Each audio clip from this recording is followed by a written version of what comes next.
सभी को सादर अभिवादन। सत्यात प्रकाश एकादश समुल्लास आर्यावर्तीय मत मतांतरों की समीक्षा। महर्षि दयानंद कृत इस ग्रंथ के 11वें समुल्लास को हम पिछले कुछ दिनों से देख रहे हैं। आज ये इसकी 20वीं कक्षा है। एक का जो पुस्तक है उसमें पृष्ठ संख्या 371 है।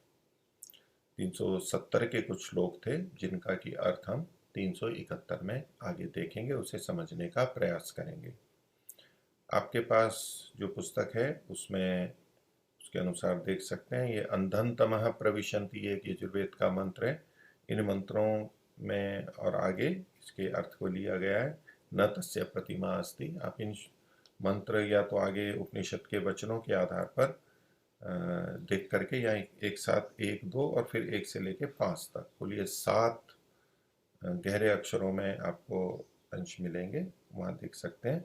अथवा आगे का एक प्रश्न है, मूर्ति पूजा में पुण्य नहीं तो पाप तो नहीं है। एक प्रश्न आगे आएगा, उससे हम ऊपर की तरफ हैं, थोड़ा आधा पृष्ठ ऊपर की तरफ है। तो प्रसंग मूर्ति पूजा का था। महर्षि ने वेद और तर्क आदि के आधार पर कहा कि ये मूर्ति पूजा ठीक नहीं है, वेदों में मूर्ति पूजा का विधान नहीं है। तो पूर्व पक्षी ने ये प्रश्न कर दिया कि वेदों में विधि नहीं तो खंडन भी तो नहीं है मूर्ति पूजा का, और प्राप्तो सत्यम प्रतिषेध, प्राप्ति हो तो ही निषेध होता है, इसलिए मूर्ति पूजा उनसे खंडन जो है, मूर्ति पूजा के होने ही से खंडन संगत हो सकता है। खंडन है तो प्राप्तो सत्यम, प्राप्ति तो अवश्य होगी, तो प्राप्ति के आधार पर वो कहना चाह रहा था। तो स्वामी जी ने कहा कि विधि नहीं है ये तो निश्चित है ही, निषेध है या नहीं है इसको हम आगे बताते हैं। और जो विधि है, निषेध है, वो विधि जो है वो अपूर्व विधि भी होती है, पहली बार बताई जाती है वो भी होती है, और जो निषेध है वो प्राप्त होने पर भी होता है और अप्राप्त होने पर भी होता है, जिसको महर्षि आगे कहेंगे। तो इसमें हमने दो अपूर्व विधि, यानी अपूर्व विधि उसको कहते हैं जो पहले ना हो, अभी नई नए तरीके से बताई गई हो। उसमें महर्षि ने अंधनतमा प्रविशन्ति और न तस्य प्रतिमा अस्ति, इन दो मंत्रों को, मंत्रांश को दिया था। यजुर्वेद के ये मंत्र और मंत्रांश हैं जिसकी चर्चा हमने पिछली बार की थी और उसके अर्थों को भी देख लिया था। आज उससे आगे का प्रसंग है जिसमें 1 से लेकर के 5 तक ये केनोपनिषद के वचन दिए गए हैं, श्लोक हैं वहाँ के। तो इसका अर्थ हम एक एक करके देखेंगे। ये उपासना से संबंधित है। पूर्व पक्षी का कहना था कि परमेश्वर के अतिरिक्त अन्य की उपासना का निषेध नहीं किया गया है, इसलिए उसको कर सकते हैं। विधि भले ही नहीं है मूर्ति पूजा की, लेकिन निषेध भी नहीं है, इसलिए उसको कर सकते हैं, ये उसकी युक्ति थी। तो महर्षि दयानंद अब वो प्रमाण दे रहे हैं कि जहाँ साक्षात निषेध भी किया गया है। तो ये केनोपनिषद के वचन है। पहला हम देखते हैं, यद वाचा अनभ्युदितम येन वाग अभ्युद्यते तदेव ब्रह्मत्वं विद्धि नेदम यदिदम उपासते। तो यद वाचा अनभ्युदितम, जो वाणी के द्वारा कहा नहीं जा सकता, जिसके बारे में पूरा कथन वाणी से हो नहीं सकता, वाणी, लेकिन ये न वाग अभ्युद्यते, लेकिन जिसके द्वारा वाणी प्रवृत्त होती है और वाणी की स्थिति होती है, जो वाणी उसको बता नहीं सकती, लेकिन वो वाणी के धारण बनाने में कारण बनता है। तदेव ब्रह्मत्वम विधि, उसी को तू ब्रह्म मान। नेदम यदिदम उपासते, और जो दूसरी चीजें उसकी उपासना मत कर, उसी को ब्रह्म जान और ब्रह्म की ही उपासना कर, अन्यों की उपासना मत कर। तो नेदम यदिदम उपासते, ये जो श्लोक का अंतिम भाग है, इसमें वो अन्यों की उपासना का निषेध किया गया। ऐसे ही बाकी के 4 में भी, बाकी के 4 जो यानी कुल 5वीं संख्या तक है।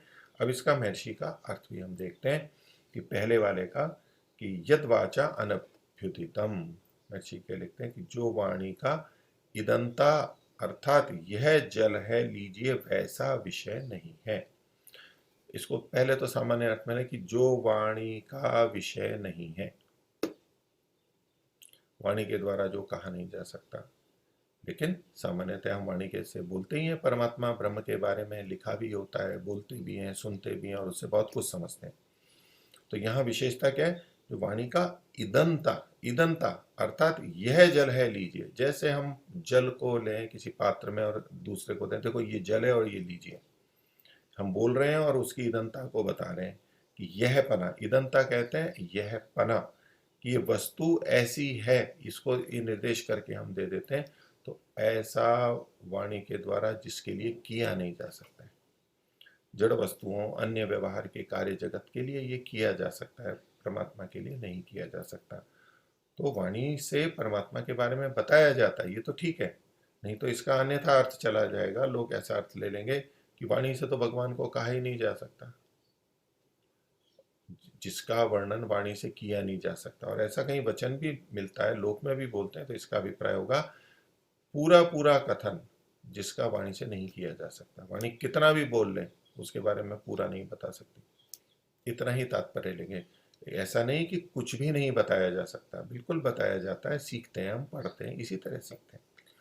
तो जो वाणी का ईदनता अर्थात यह जल है लीजिए वैसा विषय नहीं है, वाणी का इस तरह से विषय नहीं बनता है। आगे कहते हैं और जिसके धारण और सत्ता से वाणी की प्रवृत्ति होती है। जिसके धारण और सत्ता से मतलब जिसके द्वारा धारण किए जाने पर परमात्मा वाणी को धारण करता है और परमात्मा की सत्ता से वाणी की प्रवृत्ति होती है, तो उसमें सहायक होता है, उसकी रक्षा करता है, नहीं तो वाणी की प्रवृत्ति नहीं होगी। उसी को ब्रह्मजान और उपासना कर, ये न वाग अभ्युत्यते तदेव ब्रह्मत्वम विद्धि, उसी को ब्रह्मजान, ब्रह्म है क्या, नेदम यदिदम उपासते, जो उससे भिन्न है वह उपासनीय नहीं है, उसकी उपासना नहीं करनी चाहिए। तो ये जो प्रतिमाएं हैं ये तो ब्रह्म से भिन्न है, इन प्रतिमाओं से वाणी का धारण और वाणी की सत्ता नहीं है, इन प्रतिमाओं के कारण वाणी की सत्ता नहीं होती है, वो तो ब्रह्म के द्वारा होती है। इसलिए ये प्रतिमाएं ब्रह्म से भिन्न है, और प्रतिमाओं के बारे में तो वाणी बता सकती है ईदनता, जैसे कि ये जल है तो ये मूर्ति है, बताया जा सकता है, ग्रहण कराया जा सकता है, लिया जा सकता है। तो इस आधार पर कह सकते हैं कि ये जो मूर्तियां हैं या चित्र हैं, प्रतिमाएं हैं, ये ब्रह्म नहीं है, इसलिए उनकी उपासना नहीं करनी चाहिए, ब्रह्म से भिन्न है। दूसरा, यन मनसा न मनोते, ये नाहुर मनोमतम, जो मन के द्वारा मनन नहीं किया जा सकता है, लेकिन जिसको, जो मन को जान लेता है पूरा पूरा, तदेव ब्रह्मत्वम विद्धि, उसी को तो ब्रह्म जान, नेदम यदिदम उपासते, और उससे भिन्न की उपासना मत कर, ब्रह्म से भिन्न की उपासना मत कर। तो यन मनसा न मनुते, जिसका मन के द्वारा मनन नहीं किया जा सकता, उसकी इयत्ता या तो सीमा नहीं जानी जा सकती। तो महर्षि का अर्थ देख लेते हैं, जो मन से इयत्ता करके मनन में नहीं आता। यन मनसा न मनुते, जो मन से जिसका मनन नहीं किया जा सकता, सामान्य सीधा अर्थ तो इतना ही है, जो मन से मनन नहीं किया जा सकता। लेकिन हम परमात्मा के बारे में मनन करते ही हैं, शास्त्रों में भी, ऋषियों में, ऋषिकृत ग्रंथों में उल्लेख मिलता है, तो श्रवण मनन निधिध्यासन आदि होते हैं। तो ब्रह्म का भी श्रवण होता है, सुनते हैं उसके बारे में, मनन भी होता है, निधिध्यासन करते हैं, फिर साक्षात्कार भी होता है, तो मनन तो हो सकता है उसका।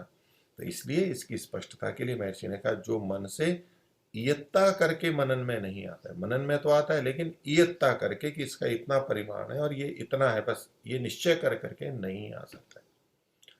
मन के माध्यम से हम बहुत कुछ जान सकते हैं, इंद्रियों से हम उतना नहीं जान सकते जितना मन से जान सकते हैं, और मन सब इंद्रियों का ज्ञान अपने में रखता है और उससे और भी चीज़ें विचार सकता है, उहापोह कर सकता है, पृष्ठभूमि और कल्पनाएं कर सकता है, अनुमान कर सकता है।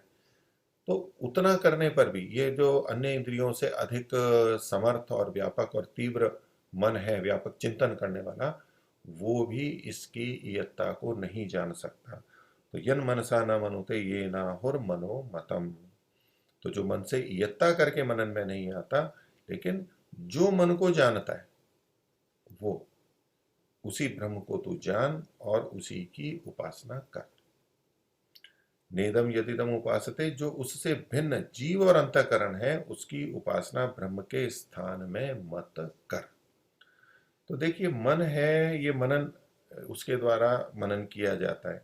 तो मनन में और जो सहायक होते हैं, जो मन को चलाते हैं, तो जीव मन को चलाता है, अंतःकरण मन को चलाता है, उससे जुड़ा हुआ है साथ में। मन भी अंतःकरण का एक भाग है लेकिन अंतःकरण में मन के अतिरिक्त भी दूसरी चीजें हैं, वो भी सहायक बनती हैं, जीव भी सहायक बनता है, और उनके बिना मन चिंतन नहीं कर पाता है। यदि आत्मा नहीं हो और अंतःकरण के अन्य अवयव नहीं हो, बुद्धि चित्त और अहंकार ये नहीं हो, तो मन से ठीक मनन भी नहीं हो सकता है। तो इस दृष्टि से कह रहे हैं कि जैसे ब्रह्म ब्रह्म भी इनका पालन करता है और इसका मन को जानता है, लेकिन ये जो सारी चीजें जो मन के मनन में कारण भी बनती हैं, लेकिन फिर भी ये इनको इनको ब्रह्म नहीं कहते, परमात्मा को ही ब्रह्म कहते हैं। तो मन से यता करके मनन में नहीं आता है, कभी नहीं आएगा, कितना भी कर लो। लेकिन जो मन को जानता है, हमारे मन को पूरी तरह जानता है, जैसा जैसा हमारे मन में विचार होता है, जो हमने परिकल्पनाएं की हैं, जो हमने पहले जाना है, उस सबको परमात्मा उसी समय जान रहा होता है, उसी समय, भिन्न भिन्न नहीं, भिन्न समय नहीं, बाद में जाने ऐसा नहीं। और जो भविष्य के लिए हमने सोचा है मैं ऐसा करूंगा, तो वो भी परमात्मा जानता है। लेकिन मैं आगे भविष्य में क्या मनन करूंगा, क्या निश्चय करूंगा, जिसका अभी मुझे भी कोई भान नहीं है, स्थिति आएगी तो उस पर विचार भी करना होगा, वो स्थिति भी निश्चित नहीं है, और कुछ निर्णय करना होगा, उसको तो परमात्मा भी नहीं जानता है, क्योंकि उसका अस्तित्व ही नहीं है अभी। जिस जिसका अस्तित्व है, सत्ता है, मन में जो विचार है, ज्ञान है, उस सबको परमात्मा जानता है।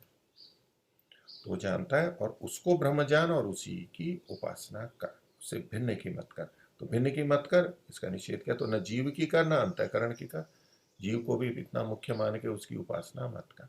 या उपासना का तात्पर्य मुख्य उपासना से है, जिसको पा करके मुक्ति की प्राप्ति होती है। जैसे सामान्य रीति से तो हम प्रकृति की भी उपासना करते हैं, उसका उपयोग लेते हैं, या वो तात्पर्य नहीं है, उतना तो उपयोग लेना ही होता है और लिया ही जाता है।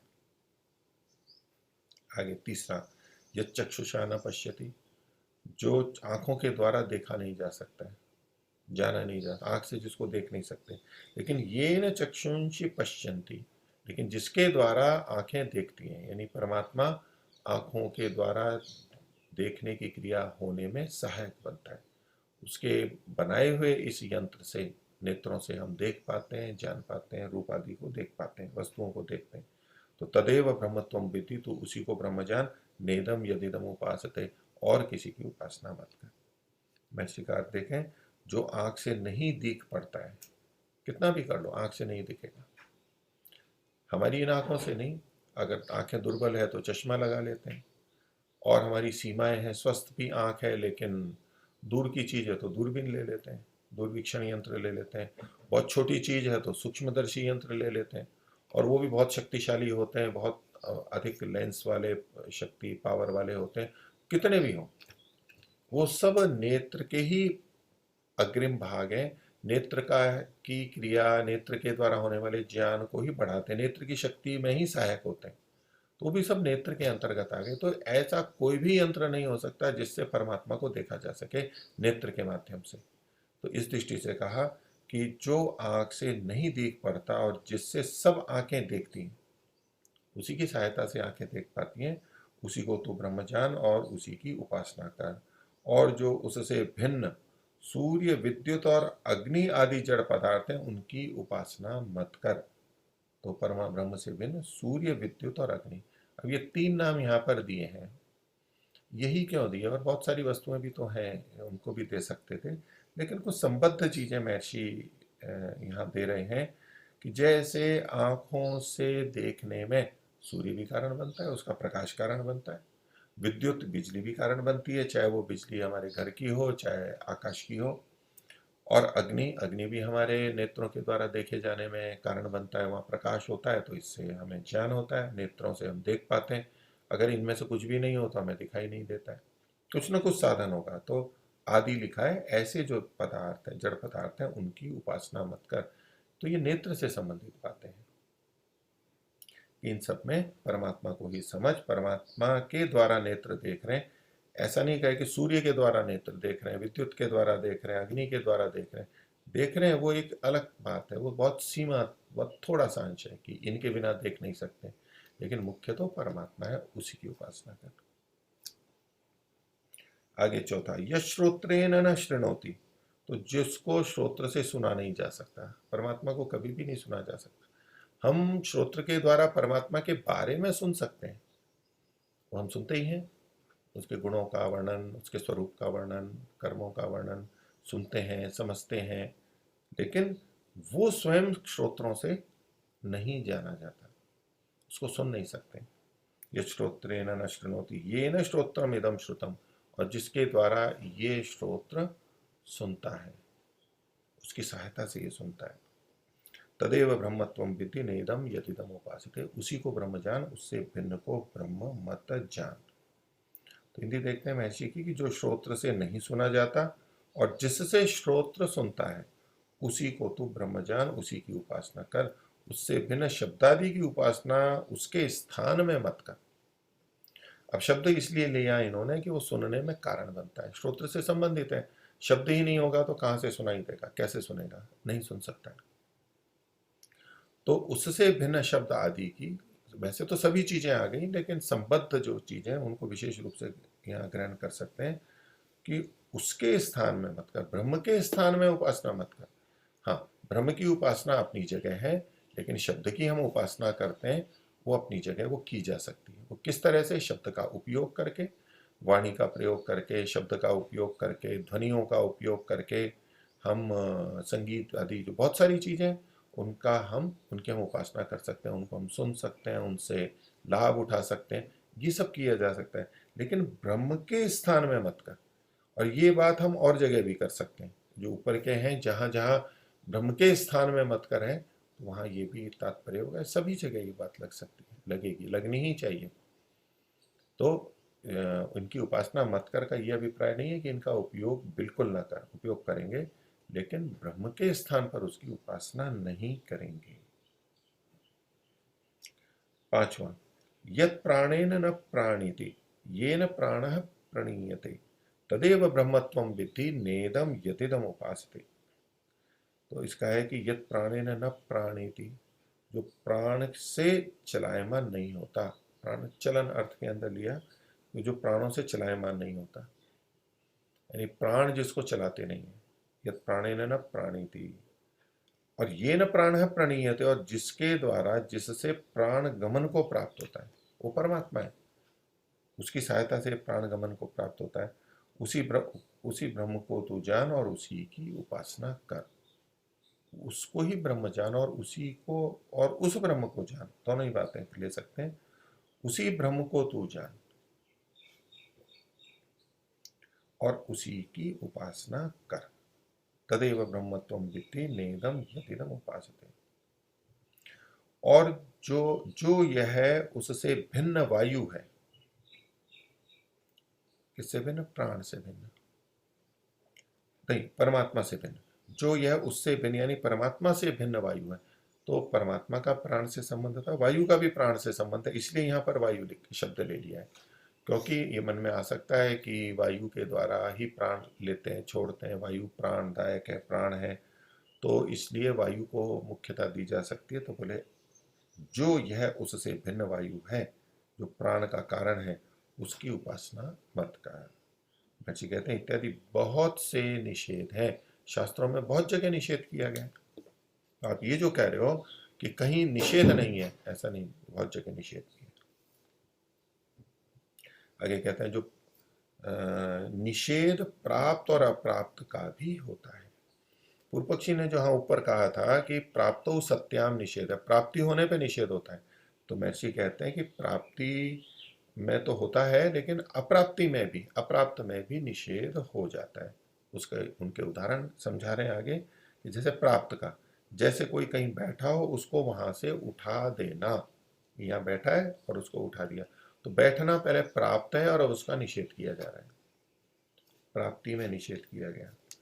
और अप्राप्त का निषेध कैसे, जैसे हे पुत्र तू चोरी कभी मत करना, कुएं में मत गिरना, दुष्टों का संग मत करना, विद्या विहीन मत रहना इत्यादि अप्राप्त का भी निषेध होता है। कि जिसको हम कह रहे हैं कि हे पुत्र, वो पुत्र हमारा ऐसा है वो चोरी नहीं करता है, कुएं में गिरा नहीं है, कभी गिरता नहीं है, दुष्टों का संग भी नहीं करता है, विद्याहीन भी नहीं है, प्रयास कर रहा है, तो ये सब बातें वो कर रहा होता है। अगर वो इनको नहीं कर रहा होता, जैसे चोरी मत करना, तो चोरी वो नहीं कर रहा है। अगर वो चोरी कर रहा होता और फिर निषेध करते कि चोरी मत करना, तो ये तो प्राप्ति में निषेध है। चोरी प्राप्त हो रही है और उसका निषेध किया जा रहा है। वो चोरी कर ही नहीं रहा है, फिर भी उसको निषेध किया जा रहा है, तो ये अप्राप्त में भी निषेध बताया जा रहा है। कुएं में मत गिरना, वो कुएं में गिरा हो, गिरता हो, फिर हम कहें कि कुएं में मत गिरना, तो ये प्राप्ति पूर्वक निषेध है। वो ना आज तक कभी कुएं में गिरा और न ही उस तरह का कोई कार्य कर रहा है, लेकिन सावधानी दी जा रही है, कुएं में मत गिरना, दुष्टों का संग मत करना। तो भविष्य के लिए कहा जा रहा है, अभी तक तो उसने दुष्टों का संग किया नहीं है, तो ये अप्राप्ति में विधि या निषेध किया जा रहा है। निषेध अप्राप्ति में भी होता है। तो आगे कहते हैं, सो मनुष्यों के ज्ञान में अप्राप्त। ये जो अप्राप्ति है, ये मनुष्यों के ज्ञान में अप्राप्त है, कि बच्चे को नहीं पता, दूसरे को नहीं पता, मनुष्यों के ज्ञान में अप्राप्त है। लेकिन परमात्मा की दृष्टि से देखेंगे तो परमेश्वर के ज्ञान में प्राप्त का निषेध किया है। जिसको हम मनुष्य के ज्ञान में अप्राप्त का निषेध कह रहे हैं या तो अपूर्व विधि कह रहे हैं, लेकिन परमात्मा के ज्ञान में तो वो पहले से प्राप्त है। परमेश्वर के ज्ञान में प्राप्त का निषेध किया गया है। तो ये हमें थोड़ा स्थिति भेद से देखना होगा। मनुष्यों के स्तर पर देख रहे हैं तो हम कह सकते हैं कि अप्राप्त में भी निषेध होता है, लेकिन परमात्मा के संदर्भ में ये नहीं घटेगा। हम परमात्मा को कोई निषेध नहीं कर रहे हैं, लेकिन मनुष्यों को कर रहे हैं। लेकिन वो बात परमात्मा तो जानता है, क्योंकि पिछली सृष्टियों में या पहले इस सृष्टि में भी पहले ऐसा हुआ है, ऐसा होता है, ये परमात्मा को पता है। परमात्मा पहले से जानता है कि जीवात्मा ये कर सकता है, ऐसी ऐसी संभावना है, तो वो तो प्राप्ति ही है। परमेश्वर के ज्ञान में तो ये प्राप्त का निषेध है। तो मनुष्यों के ज्ञान में आत्माओं की दृष्टि से है तो, और मनुष्य तो सबसे श्रेष्ठ है, तो मूर्ति पूजा, इसलिए महर्षि ने कहा कि मूर्ति पूजा अत्यंत निषिद्ध है।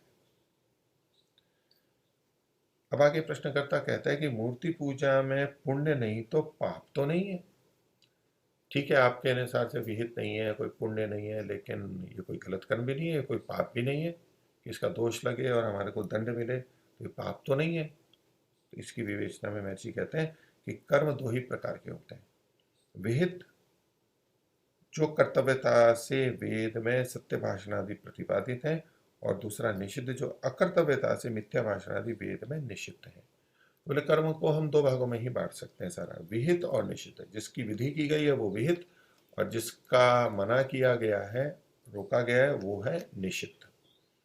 तो विहित क्या होता है? जो कर्तव्यता से, कर्तव्य मतलब करने योग्य, उसका भाव पर कर्तव्यता, कर्तव्यता से वेद में सत्य भाषण आदि प्रतिपादित है।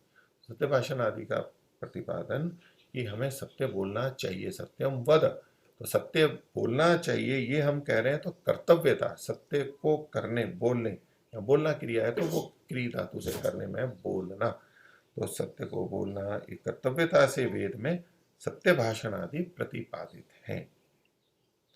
और दूसरा निषेध का, जो अकर्तव्यता से मिथ्या भाषण आदि वेद में निषिद्ध है। नानृतम वदेत आदि अन्य भी वचन मिलते हैं, तो हम झूठ को ना बोलें, मिथ्या भाषण आदि का वेद में निषेध है, वेद और ऋषिकृत ग्रंथों में निषेध है। तो ये अकर्तव्यता के रूप में होता है कि मत करो।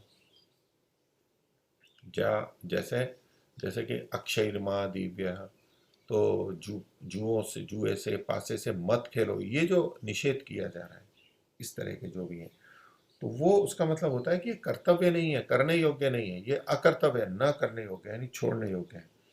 तो जो अकर्तव्यता से मिथ्या भाषण आदि वेद में निषिद्ध है,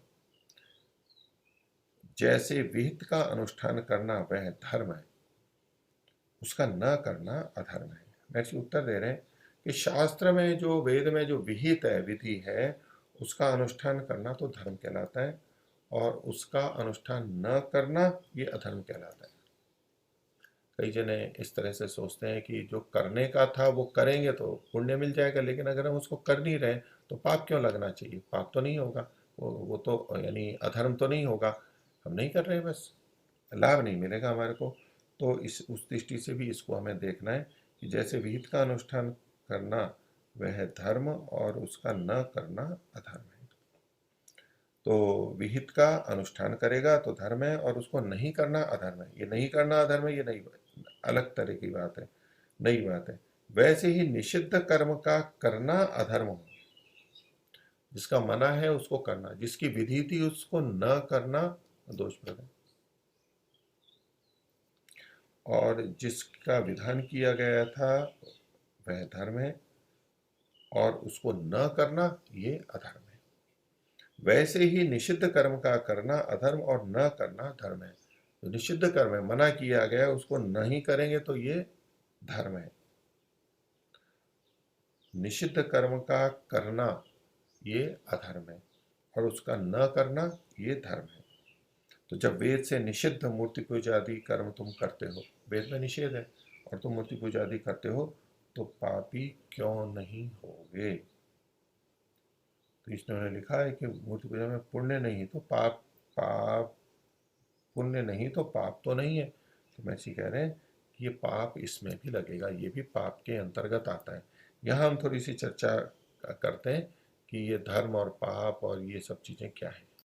तो यहाँ पर महर्षि ने जो बात कही विहित और निषेध की, इसके अंदर थोड़ा हम विचार करते हैं, देखते हैं।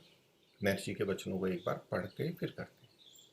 ऐसे लिखते हैं कि जैसे विहित का अनुष्ठान करना वह धर्म है, तो जो विधि है उसको करना ये धर्म है। यहाँ तक बात ठीक है, ये मतलब ठीक समझ, सरलता है, समझ में आ जाती है। अगली बात अभी छोड़ते हैं। वैसे ही निषिद्ध कर्म का करना अधर्म है, जिसका निषेध किया गया वो अधर्म है। जिसका विधान है उसको करना धर्म और जिसका निषेध है उसको करना अधर्म। ये दो प्रथम वाक्य, तो ये दोनों तरफ जो वाक्य है ये अपनी जगह हमें सामान्यतः समझ में आते ही और हम ऐसा ही अर्थ लेते हैं। किंतु इसके साथ साथ जो एक एक वाक्य और महर्षि ने जोड़ा है वो ध्यान देने योग्य है। कि पहला वाक्य फिर करता हूं कि विहित का अनुष्ठान करना वह धर्म है और विहित का न करना ये अधर्म है। सामान्यतः हम क्या सोचते हैं कि जो करने योग्य है वो हम कर रहे हैं तो धर्म हुआ, लेकिन अगर हमने वो नहीं किया तो इसमें पाप की क्या बात है? हमने कोई निषिद्ध कर्म तो किया नहीं है, हमने कोई निषिद्ध कर्म नहीं किया। जो विहित था कि ये करना चाहिए वो हमने नहीं किया, बस निषिद्ध हमने नहीं किया, तो पाप क्यों लगना चाहिए? लेकिन महर्षि क्या कह रहे हैं कि जिसकी विधि की गई है उसका न करना भी अधर्म है। निषिद्ध का करना तो अधर्म है ही, जो कहा गया है विधि की गई उसका न करना भी अधर्म है। दूसरी बात कि विहित का अनुष्ठान करना, निषिद्ध कर्म का करना अधर्म है। जो निषेध है उसको करेंगे तो अधर्म होगा, यहां तक ठीक है। लेकिन निषिद्ध कर्म का न करना ये धर्म है।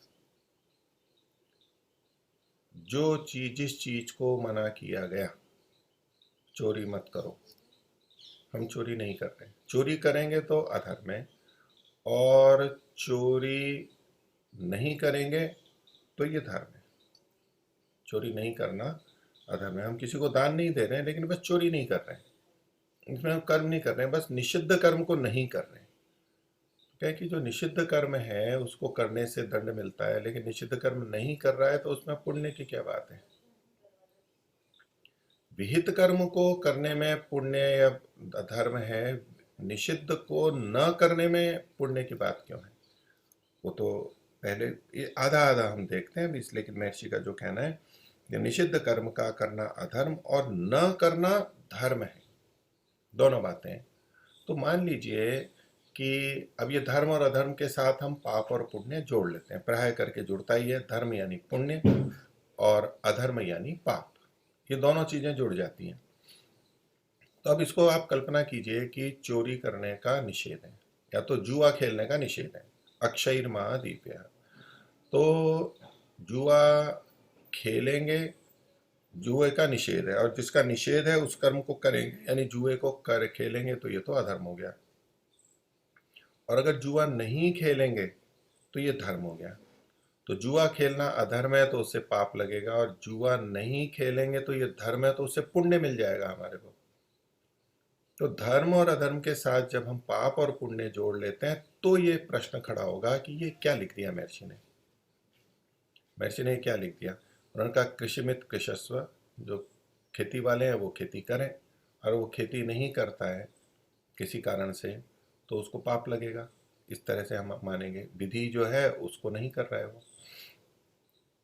तो यहाँ ये समझना चाहिए कि ये जो धर्म और अधर्म शब्द है ये सदा कर्माशय से जुड़ा हुआ नहीं समझना चाहिए कि हमने जो धर्म किया तो कर्माशय बनेगा, अधर्म किया तो भी कर्माशय बनेगा। सबके साथ में नहीं जुड़ा हुआ है। और मोटे तौर पे कहें तो धर्म का मतलब पुण्य, और पाप अधर्म का मतलब सदा पाप नहीं होता है। तो पुण्य और पाप को हम कर्माशय के साथ जोड़ ही देते हैं।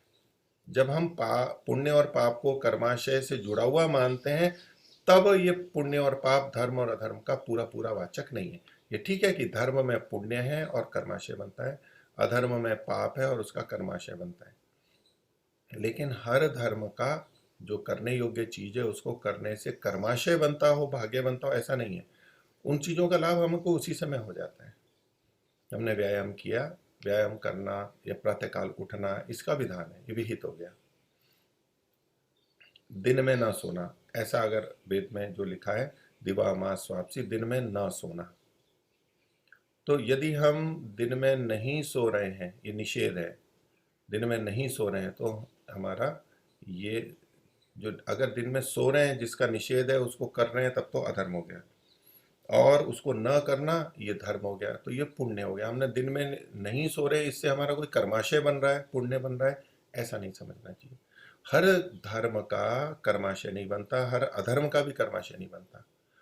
जब धर्म और अधर्म को यहाँ चूंकि पाप और पुण्य भी लिखा है, और प्रश्नकर्ता ने पूछा था कि मूर्ति पूजा में पुण्य नहीं तो पाप तो नहीं है, क्योंकि वो कह सकता है कि भाई ठीक है, मूर्ति पूजा में कोई पुण्य नहीं है, आपकी दृष्टि से कोई लाभ नहीं है, लेकिन मैं अपने घर में मूर्ति पूजा कर रहा हूँ तो ये पाप तो नहीं है, मैं किसी को कष्ट नहीं दे रहा हूँ, कुछ नहीं कर रहा हूँ, मैं अपने घर में कर रहा हूँ केवल, और बाहर भी कर रहा हूँ तो किसी को कोई बाधा नहीं है, तो ये पाप तो नहीं है। इसमें मैंने क्या पाप कर दिया, क्या अपराध कर दिया, ये जो प्रश्न आते हैं। तो दिन में सोना का निषेध है, अगर उसको करते हैं तो ये अधर्म हो गया, और दिन में नहीं सोते हैं तो ये धर्म हो गया। तो दिन में जो नहीं सोता है उसका पुण्य कर्माशय बनेगा, ऐसा अगर हमारे मन में आता है और फिर संदेह होता है तो ये बात ठीक नहीं है कि सदा हर धर्म का पुण्य कर्माशय कर्माशय नहीं बनता और अधर्म का पाप कर्माशय नहीं बनता है। उन चीजों का प्रभाव हमारे पर उसी समय आ जाता है।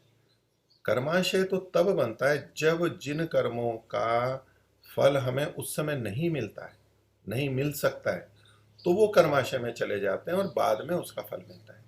लेकिन जिस चीज का फल हमें उसी समय मिल रहा है, हमने अच्छा भोजन किया तो हमारे को लाभ मिल गया, बुरा किया तो हमारे को हानि हुई, कुछ रोग हो गया, ये हमारे को उसी समय पे मिल रहा है, ये कर्माशय में ऐसे नहीं जाएगा।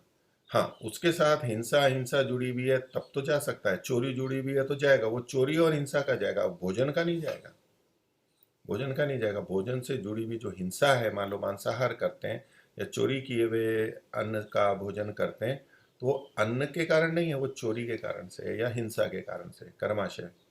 तो भोजन का उस तरह का कर्माशय नहीं बनता, बस हम जो कर रहे हैं, जो लाभ मिल रहा है उतना हो रहा है। तो यहाँ जो ये धर्म और अधर्म है, विधि और निषेध है, इसमें दोनों ही चीजें सम्मिलित हैं कि जिन कर्मों से कर्माशय बनता है वो भी, और जिनसे कर्माशय नहीं बनता है वो भी, उसको ध्यान में रखते हुए जब ये करेंगे अर्थ, तो ये महर्षि के जो दो दो चीजें लिखी हैं वो हमारे को संगत लगेंगी।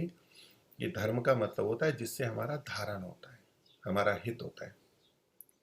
अब कर्माशय को नहीं ले रहे हैं पूरा, कर्माशय में भी अगर वो गया है तो भी हित होगा, और कर्माशय में नहीं गया तो भी हित होगा धर्म के करने से, और अधर्म के करने से हमारा अहित होगा, धारण नहीं होगा।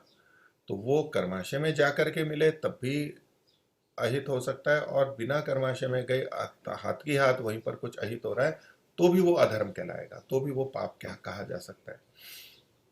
तो सदा कर्माशय से नहीं जोड़ना है। तो अब अगर हम धारण करना और धारण न करना, हितकारी होना और अहितकारी होना, इस तरह से जब हम देखेंगे तो इन पंक्तियों को फिर से पढ़ते हैं कि जैसे विहित का अनुष्ठान करना वह धर्म है। तो जो विधि है उससे हमारा वो धर्म बनता है, मतलब हमारा धारण होता है, हमारा हित होता है। और उसका न करना अधर्म है। जिस चीज का विधान किया गया अगर उसको नहीं करेंगे तो हमारा धारण नहीं होगा, धारण में कमी आ जाएगी, हमारा कुछ अहित हो जाएगा। जो हित होना था वो नहीं होगा तो ये अहित में आ जाएगा।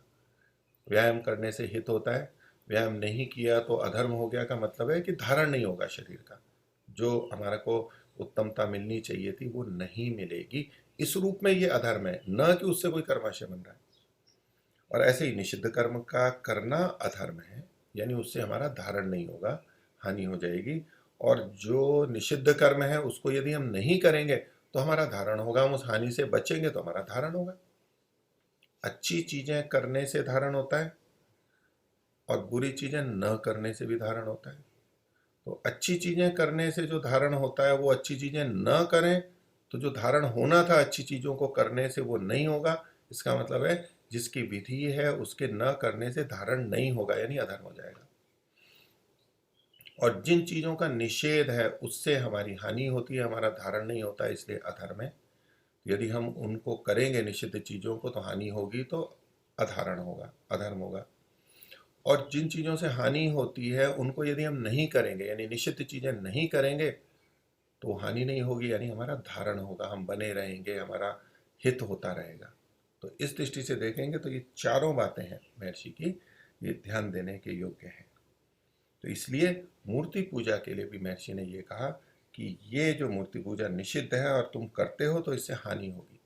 अब इससे वो पाप नहीं लेना है कि जो कर्माशय बन रहा है, कि जब वेद से निषिद्ध मूर्ति पूजा आदि कर्म तुम करते हो तो पापी क्यों नहीं हो। तो पापी बोलते ही तो हमारे मन में ये आ जाता है कि ये गलत कर्म है और उसका पाप कर्माशय बनेगा।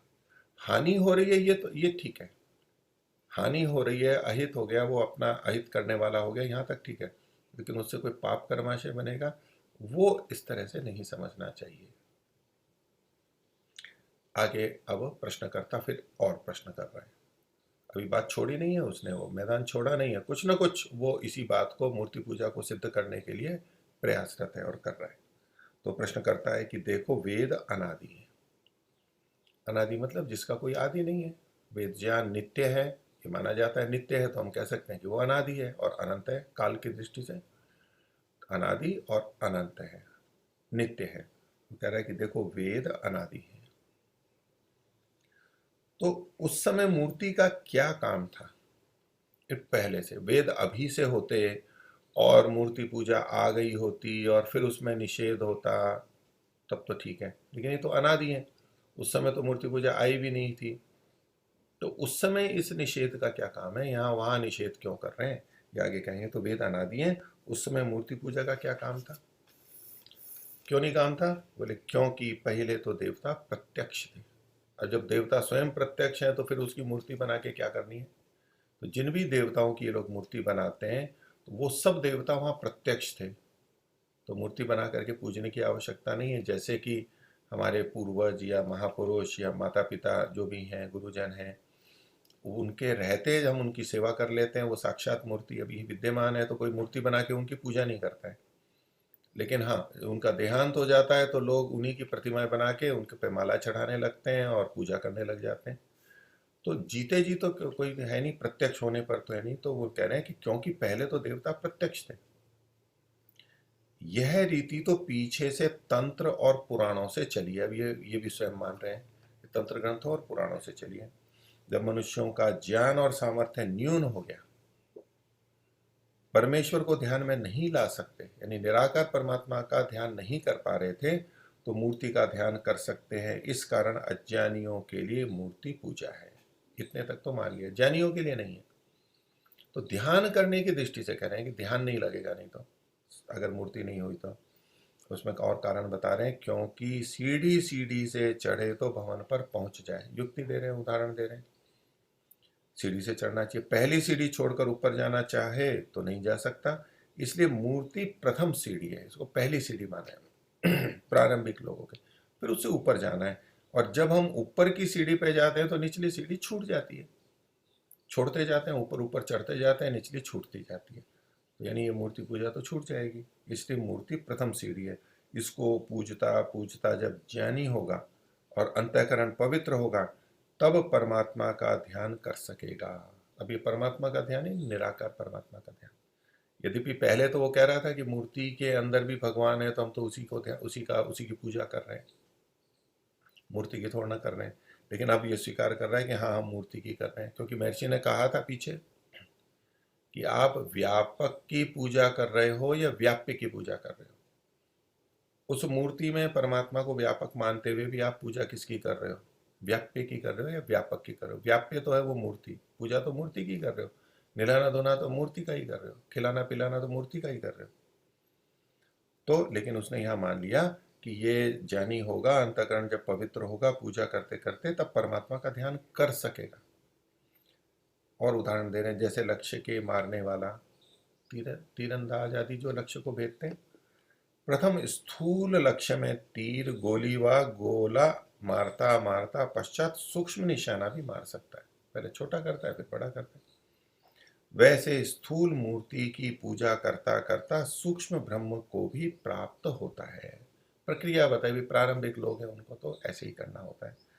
और उदाहरण दे रहे हैं कि जैसे लड़कियां गुड्डियों का खेल तब तक करती हैं जब तक सच्चे पति को प्राप्त नहीं हो जाती, इत्यादि प्रकार से मूर्ति पूजा करना दुष्ट काम नहीं है। दुष्ट यानी पाप कर्म नहीं है, हानिकारक नहीं है, दोष युक्त नहीं है। दुष्ट का मतलब दोष युक्त नहीं है। तो ये जो प्रश्न था, इसमें वेद अनादि है और ये सब बातें इन्होंने की, लेकिन इस ये जो उपसंहार किया इन्होंने, मूर्ति पूजा करना दुष्ट काम नहीं है, ये इस प्रश्न से पिछला वाला जो प्रश्न था उससे जुड़ा हुआ है। उसमें कहा था कि मूर्ति पूजा में पुण्य नहीं तो पाप तो नहीं है। ये जो पाप शब्द है यही दुष्ट कर्म नहीं है, एक ही तात्पर्य से कथन है। तो पाप तो नहीं है, तो ये सारा कह के इन्होंने कहा इत्यादि प्रकार से मूर्ति पूजा करना दुष्ट काम नहीं है। भले ही पुण्य या अच्छा काम ना हो, लेकिन दुष्ट काम नहीं है। इसका उत्तर महर्षि दयानंद देते हैं कि जब वेद विहित धर्म और वेद विरुद्धाचरण में अधर्म है, ये बात पीछे जो कही थी उसके, कि वेद विहित धर्म और विरुद्धाचरण में वेद विहित में करने में तो धर्म और वेद विरुद्ध करने में अधर्म है। तो जिसका विधान है उसको करेंगे तो धर्म, और उसका विधान उसको नहीं करेंगे, उसके विरुद्ध करेंगे, वो अधर्म है। ये पीछे बता चुके हैं। तो तुम्हारे कहने से भी मूर्ति पूजा अधर्म ठहरी, क्योंकि अब जो जिस तरह से इन्होंने प्रस्तुति दी है उसके अनुसार ये कह रहे हैं कि वेदों में उसका विधान नहीं है, लेकिन हम प्रारंभिक लोगों के लिए करते हैं। तो चूंकि ये वेद के विरुद्ध आचरण है, वेद में विहित कर्म नहीं है, इसलिए ये अधर्म ठहरी। और जो ग्रंथ वेद के विरुद्ध हैं उनका प्रमाण करना जानो नास्तिक होना है। बोले आप जिन ग्रंथों के आधार पर मूर्ति पूजा को करते हो, वेद में तो नहीं है, लेकिन अन्य ग्रंथों के आधार पर जो आप करते हो, तो उनको उनको प्रमाण करना या प्रमाण मान करके क्रियाएं करना, तो ये जानो नास्तिक होना है। जानो यानी मानो। नास्तिक होना है मतलब नास्तिकता के समान है। नास्तिकता भिन्न चीज है वैसे, लेकिन वेद के विरुद्ध बात ग्रंथों को मानना, जानना, सही मानना, ये भी एक तरह से नास्तिक होना है, क्योंकि इसमें वेद से विमुख हो रहा है। उसके लिए प्रमाण दे रहे हैं, सुनो। मनुस्मृति का है ये, दूसरे अध्याय का 11वां। नास्तिको वेद निंदक। तो श्लोक तो अन्य है, पूरा है, अलग है, लेकिन ये एक भाग का। तो इसके आधार पर कहते हैं कि जो नास्तिक है वो वेद का निंदक होता है। जो नास्तिक होता है वो वेद की निंदा करता है। दूसरे ढंग से कहते हैं कि जो वेद की निंदा करता है वो नास्तिक है। जो वेद की निंदा करता है वो नास्तिक है।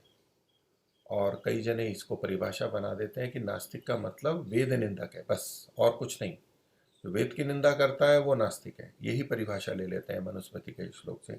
यो वो मन्येत ते मूले हेतु शास्त्राश्रयाद्विज स साधुभिर्बहिष्कार्य नास्तिको वेद निंदक। जो व्यक्ति, मनुस्मृति के श्लोक का तात्पर्य यह है, यो अवमन्येता, अवमान ना करे, ते मूले हेतु शास्त्राश्रयात द्विज, जो द्विज व्यक्ति, जो समझदार है, पढ़ा लिखा है, वो हेतु शास्त्र का आश्रय लेकर के, हेतु शास्त्र होता है न्याय शास्त्र, हेतु पंचावय होते हैं, प्रतिज्ञा हेतु, उदाहरण कोई हेतु देते हैं, लिंग देते हैं, कारण बताते हैं। तो हेतु शास्त्र का आश्रय लेकर के जो वेद की अवमानना कर रहे हैं, यो मन्येत ते मूले हेतु शास्त्राश्रया द्विज, वो ऐसा द्विज स साधुवीर बहिष्कार, साधु श्रेष्ठ लोगों के द्वारा उसका बहिष्कार कर देना चाहिए, क्योंकि नास्तिको वेद निंदक, वो ऐसा करते हुए वेद की निंदा कर रहा है और इसलिए वो नास्तिक है।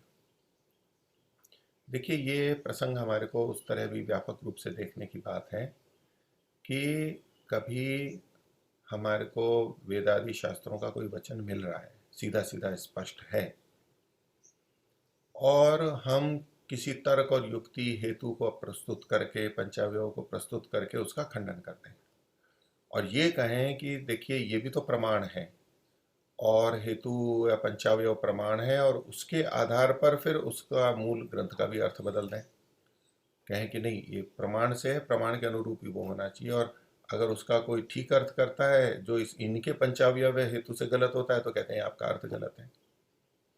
अर्थात वो शास्त्र की बात को, वेद की बात को नहीं मान रहा है, अपने तर्क को अधिक ऊंचा मान रहा है, और ऐसा करके जब वो उनके सही अर्थ को या उन ग्रंथों को, उनकी बातों का अपमान करता है, उसका त्याग कर देता है, उसकी अवहेलना करता है, उसके विरुद्ध आचरण करता है, तो ये नास्तिकपना है, वो नास्तिक हो जाएगा, और ऐसे लोगों को बाहर कर देना चाहिए, अलग कर देना चाहिए, यानी उनकी संगति नहीं करनी चाहिए।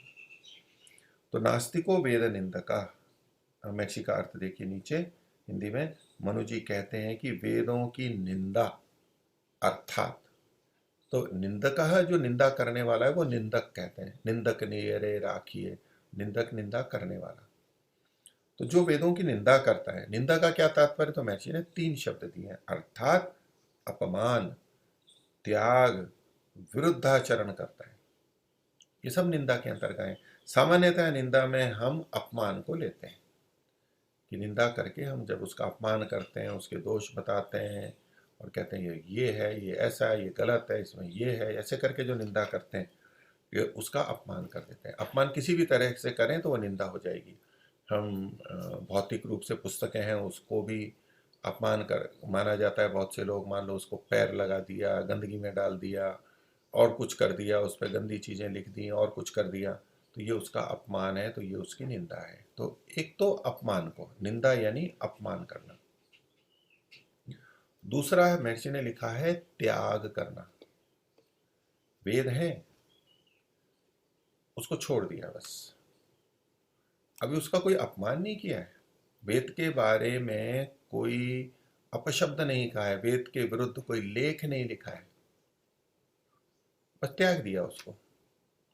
घर में रखे थे, घर से हटा दिया, त्याग दिया, अथवा घर में रखे हैं तो रखे हैं, बस एक तरफ रखे हैं, उससे कोई लेना देना नहीं है, हमारे को और चीज़ों में हमारा मन लग रहा है, वो सब कर रहे हैं, पढ़ रहे हैं और भी कार्य कर रहे हैं, तो ये भी वेद का त्याग हो गया।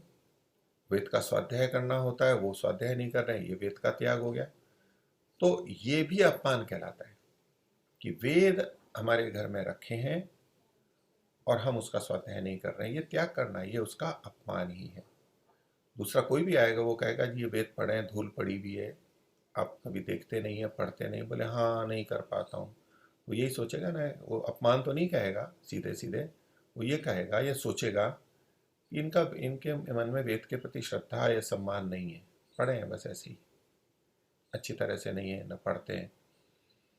तो ये त्याग करना भी निंदा करना है उसकी, हमारा उसको त्यागना भी इस बात का द्योतक है कि हम उसकी निंदा कर रहे हैं, क्योंकि दूसरे जब हमको देखेंगे कि इन्होंने वेद को त्याग कर रखा है, वेद की तो बात करते हैं, तो हम उसके उसके लिए वेद की निंदा करने वाले हो गए, और वो निंदा ही लेगा अर्थ, वो वेद के प्रति प्रवृत्त नहीं होगा। तो निंदा का एक अर्थ तो कहा अपमान, जो कि सीधे सीधे हम करते हैं, और दूसरा है त्याग करना है, ये त्याग करना भी निंदा करना है।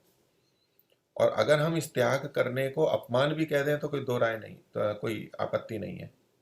त्याग करना भी अपमान होता है, हम त्याग करके भी तो अपमान करते हैं, अपमान ही तो कर रहे हैं, उसको छोड़ दिया है हमने।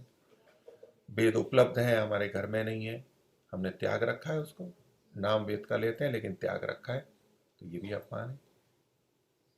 तो निंदा अर्थात पहला अर्थ अपमान, दूसरा अर्थ त्याग, और तीसरा है विरुद्धाचरण। वेद के विरुद्ध आचरण करना। विरुद्धता दोनों तरह से हो सकती है कि वेद में जो विहित है उसके विपरीत आचरण करना, और वेद में जो निषिद्ध है उसके विपरीत आचरण करना। पीछे जो महर्षि ने चर्चा की थी, तो चाहे विधि है चाहे निषेध है, उसके विपरीत आचरण करना, तो वेद के विरुद्ध आचरण करना, ये भी वेद की निंदा ही है। भले ही वेद घर में है, भले ही वेद का स्वाध्याय करते हैं, भले ही वेद का प्रवचन करते हैं, लेकिन वेद के विरुद्ध आचरण करते हैं तो हम वेद की निंदा ही कर रहे होते हैं। तो महर्षि ने 3 शब्द दिए हैं उसको निंदा को खोलने के लिए। केवल वाणी से निंदा करना ही नहीं, लिख करके निंदा करना ही नहीं है। ये निंदा कई प्रकार की हो सकती है। तो मनु जी कहते हैं, जो वेदों की निंदा अर्थात अपमान, त्याग और विरुद्धाचरण करता है वह नास्तिक कहलाता है। तो इसके आधार पर कई बार हम ये सोच लेते हैं कि ये नास्तिक की परिभाषा है। नास्तिक किसको कहते हैं? कि जो वेद का निंदक होता है। ये ठीक है कि नास्तिक वेद की निंदा कर सकता है, करेगा, लेकिन ये नास्तिक का मूल अर्थ नहीं है। नास्तिको वेद निंदा का ये अंतिम परिभाषा ऐसी नहीं है। तो इसका शब्द, इसके बारे में आस्तिक और नास्तिक का जो एक प्रसंग चलता है, इसके अंदर हमारे को थोड़ा सा देखने की बात है, और ये काफ़ी विवाद रहता है। आस्तिक तो अच्छा माना जाता है, नास्तिक निंदा के रूप में और गाली के रूप में भी कहा जाता है, ये तो नास्तिक है।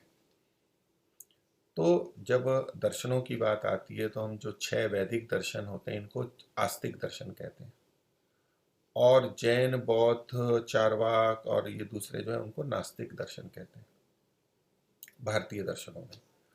तो उसमें आधार क्या है कि हम किसको आस्तिक कहें, किसको नास्तिक कहें? तो एक तो अर्थ हम लेते हैं कि जो ईश्वर को मानता है वो आस्तिक कहलाएगा, जो ईश्वर को नहीं मानता है वो नास्तिक कहलाएगा। तो जिसकी मति ये है कि है, अस्ति मतिर यस्य, अस्ति मतलब तो है, ये जिसकी मति है, बुद्धि है, उसको आस्तिक कहते हैं। पाणिनि का सूत्र है, उसके अनुसार अस्ति नास्ति तिष्ठम मति।